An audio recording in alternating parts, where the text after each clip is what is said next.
اقول لك تشكيله نادي الزمالك لماتش الجونه بكره، الماتش اللي هيكون قبل الديربي، الماتش اللي نتيجته هتكون مهمه جدا عشان الزمالك يكمل في صداره الدوري وفي نفس الوقت يكون داخل على ماتش الاهلي بثقه ومعنوياته مرتفعه، لانه ماتش قبل الديربي فطبيعي يا اما هيديك ثقه كبيره قوي وانت داخل على الديربي، يا اما هيهبطك خالص لو حصل حاجه غير الفوز. في حراسه المرمى طبعا محمد صبحي ومفيش خلاف ومفيش اي كلام يتقال، صبحي من بدايه الموسم ثابت نفسه. بالنسبه لي صبحي حاليا من احسن الحراس في الدوري ومن احسن الحراس في مصر، مستواه كويس جدا، بيلعب برجله كويس جدا، فما فيش خلاف في المركز دوت. نيجي لقلبين الدفاع، وطبعا الونش مش هيكون موجود للايقاف، وفي نفس الوقت في كلام ان حسام عبد المجيد هيريحوه علشان يكون جاهز بدني لماتش الاهلي. فلو اعتبرنا ان الكلام ده صح، هنحط في قلبين الدفاع محمد اسماعيل اللي اثبت نفسه في اخر ماتشين مع الزمالك ان هو مدافع قوي وان هو مدافع حريف وان هو يقدر يكون موجود في المكان دوت، وبنسبه كبيره بنلعب اساسي في ماتش القمه. فهيكون محمد اسماعيل وجنبيه صلاح مصدق طبعا هيكون في حاله غياب حسام عبد المجيد، وده تقريبا اللي بنسبه كبيره هيحصل. نيجي للباك اليمين والباك الشمال، عمر جابر برضو اللي بيقدم ماتشات اخيره مع الزمالك كويسه جدا،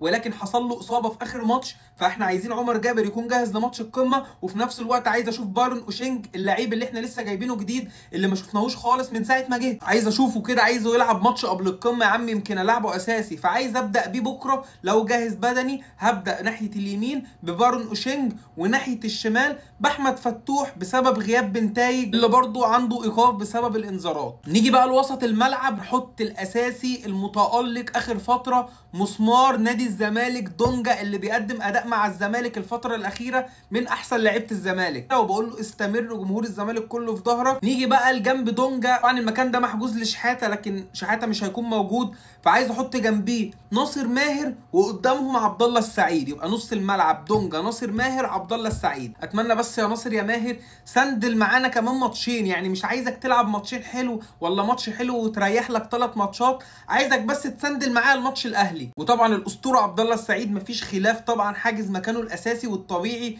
ولو اني كنت افضل شويه ان احنا نريحه الماتش الاهلي، لكن عبد الله السعيد دايما البدني بتاعه كويس وبمجهوده اللي ما يبانش ابدا على سنه. نروح للوينجين، الوينج اليمين والوينج الشمال. هقول لك الوينج الشمال طبعا ومفيش خلاف شيكو بنزا الحراق المشطشط اللي كان عامل كركبه اخر فتره وعايزين يبوظوا علاقته بالزمالك، ولكن انا بقول لكم مش هتعرفوا تعملوا دوت. فطبعا هيكون شيكو بنزا ناحيه الشمال، وناحيه اليمين طبعا خوان الفينا اللي هو هيكون غايب مش هيكون موجود.